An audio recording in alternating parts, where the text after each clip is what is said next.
हैं। तो राजीव, आप किस तरह से देख रहे हैं कांग्रेस के इस रिवाइवल प्लान को जो ये बनाया गया है? हालांकि लोकसभा चुनाव में बेहतरीन प्रदर्शन के साथ इस बार वापसी करती नजर आई कांग्रेस। 52 से अब 101 तक का आंकड़ा उनका पहुंच गया है। और यहां पर दक्षिण में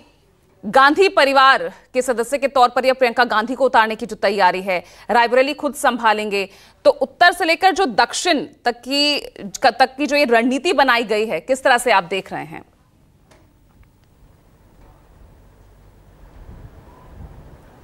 देखिए पूजा, 2014 और 2019 के लोकसभा चुनाव में लगातार कांग्रेस पार्टी की जिस तरह से हार हुई, उसके बाद 2024 के जो नतीजे आए हैं वो कांग्रेस पार्टी जो वेंटिलेटर पर लोकसभा चुनाव में चली गई थी उसको ऑक्सीजन मिलने से ज़्यादा का है। अब वो खड़े होने की स्थिति में अपने आप को पा रही है। और कांग्रेस पार्टी उसमें दो तीन बातें महत्वपूर्ण। पहली बात यह है कि पहली दो हार भी राहुल गांधी की वजह से हुई और राहुल गांधी ने सड़क और संसद में जो संघर्ष का रास्ता सरकार के खिलाफ चुना, विपक्ष की सबसे बड़ी आवाज़ बने, और उसके बाद जो गर्त में धकेलने का श्रेय भी अगर राहुल गांधी के कंधों पर कांग्रेस को दिया गया तो वहां से उबार कर उसे यहां तक पहुंचाने में भी राहुल गांधी की एक भूमिका, गांधी फैमिली की ही भूमिका सबसे ज़्यादा मानी जाएगी। तो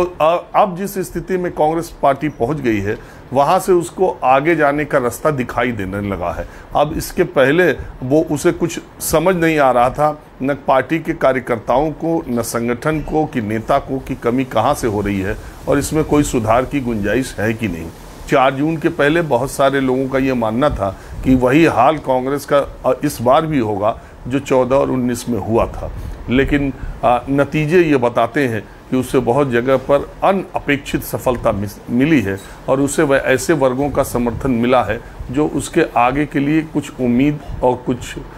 खुश होने का, कुछ हौसला अफजाई के लिए काफ़ी है। अब जहाँ तक रायबरेली और वायनाड सीट का सवाल है, रायबरेली गांधी परिवार का, उनके नाना नानी माँ वहाँ से रही हैं और रायबरेली से एक अलग तरह का रिश्ता गांधी परिवार का है और रायबरेली की जनता का एक अलग तरह का रिश्ता गांधी परिवार से है।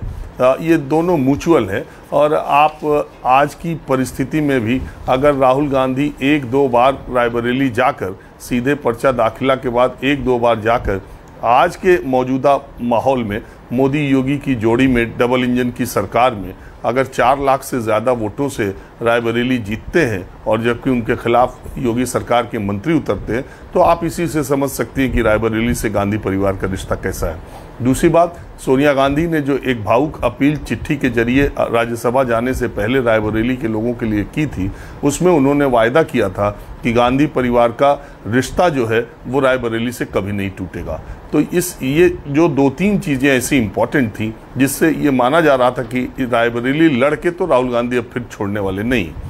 अब सवाल उठता है कि इससे प्रियंका गांधी को वायनाड, अब चूंकि जहाँ तक मुझे मालूम है कल की भी बैठक में राहुल गांधी ने ये बात कही थी कि बेहतर होगा कि कांग्रेस का कोई स्थानीय कार्यकर्ता वायनाड से चुनाव लड़े, लेकिन वहाँ पर जिस तरह का संघर्ष है और यूडीएफ ने जैसा प्रदर्शन किया है, केरल में आपको पता है कि कम्युनिस्ट और कांग्रेस आमने सामने है, तो एक पक्ष ये भी गया कि अगर राहुल गांधी वायनाड की सीट छोड़ते हैं, अमेठी हारे तो वायनाड ने जिता के उन्हें संसद भेजा, और अब वायनाड की सीट छोड़ते हैं और अगर गांधी फैमिली का कोई नहीं लड़ता है तो शायद वहाँ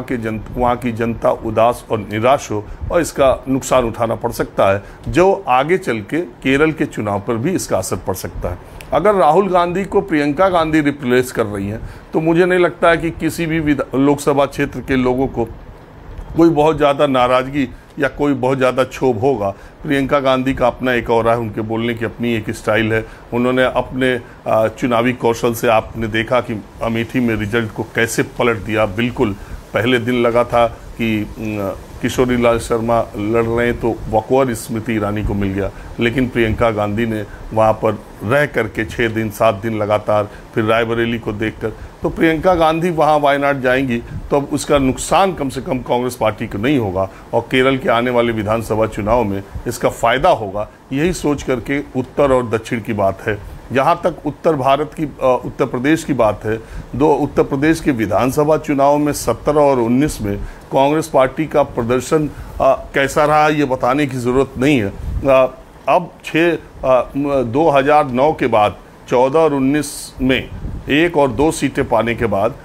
6 सीटें अगर कांग्रेस पार्टी को लोकसभा की मिलती हैं तो निश्चित तौर पर वो उत्तर प्रदेश में अपनी जड़ें जमाने के लिए, उत्तर प्रदेश में राहुल गांधी ज़्यादा समय देने के लिए, अखिलेश यादव के साथ रिश्ता कैसा रहे कैसा नहीं अभी आगे देखिए होता है क्या, लेकिन जैसे जैसे कांग्रेस बढ़ेगी वैसे वैसे सपा के लिए मुश्किल भी होगी। बात ये भी है कि दोनों साथ रह के एक दूसरे बस प्रधानमंत्री नरेंद्र मोदी के विरोध में और लोकसभा चुनाव में एक साथ आना और विधानसभा चुनाव में क्या होगा, लेकिन राहुल गांधी मुझे पूरा यकीन है कि उत्तर प्रदेश में समय देंगे और उत्तर भारत जहां से कांग्रेस बिल्कुल अपनी जड़ों को खो चुकी है वहां दोबारा से जड़ स्थापित करने की कोशिश करेंगे। ठीक है राजीव, आपने बहुत अच्छे से जो है स्थितियों को यहाँ पर सामने रखा है।